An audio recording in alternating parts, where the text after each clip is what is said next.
লেখাপড়ার সংসারে কম থাকে নাকি, সব শেষ। কারেন্ট ছিল না, বুঝছো, কারেন্ট ছিল না।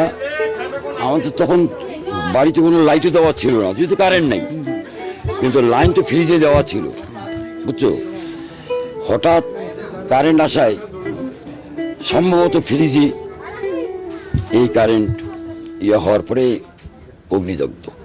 এখন কি আপনার পুরো ছাইছে? এখানে তো আমার ঘরে যাহা আসবাবপত্র, ঘরের টিন টুন যাহা ঘরের মধ্যে ছিল সব শেষ হয়ে গেছে। আমার টাকা পয়সা টাকা পয়সা কারেন্ট ছিল না, বাড়িতে কেউ নেই। আমার হাজবেন্ড জাগালিবান্ধা গেছে, আমি ওই পাশের বাড়িতে ছিলাম। না না না, কোনো শব্দ শুনি নেই। আমি ওদের বাড়ি থেকে বাড়ি এসেছি, কারেন্ট আসছে, আমি যে বাড়ি যাই, বাড়ি আসতেছি দেখি একটু গন্ধ লাগতেছে। ওই পাশের বাড়ির বউটা আমাকে বলতেছে যে মা আমাদের না রাইস কুকারের লাইন নাকি। ওদের রান্নাঘর ঢুকি শুকিয়ে দেখেছে না, ওখানে কোনো ইয়ে না, গন্ধ নাই।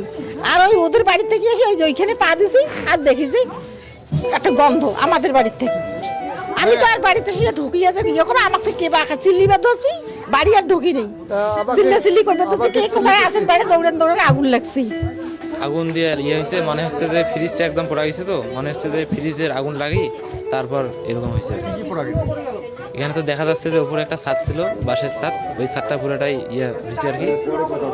আর ভিতরে যে ফ্রিজটা ছিল ওটা পুরোটাই একদম আগুন দিয়ে শেষ হয়ে গেছে। আর মানে যা যা ছিল কাপড় টাপড় সব মিলে একদম পোড়া গেছে আর কি।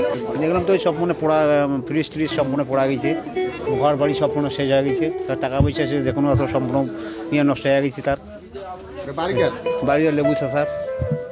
কিভাবে ঘটনাটা ঘটলো শুনছেন? ঘটনাটা তো তাকে শুনি নেই আমি ভালো করি, কারেন্টের ফ্রিজে বলে আগুন লেগেছিল, ফ্রিজে আগুন লেগে এই পোড়া গেছে।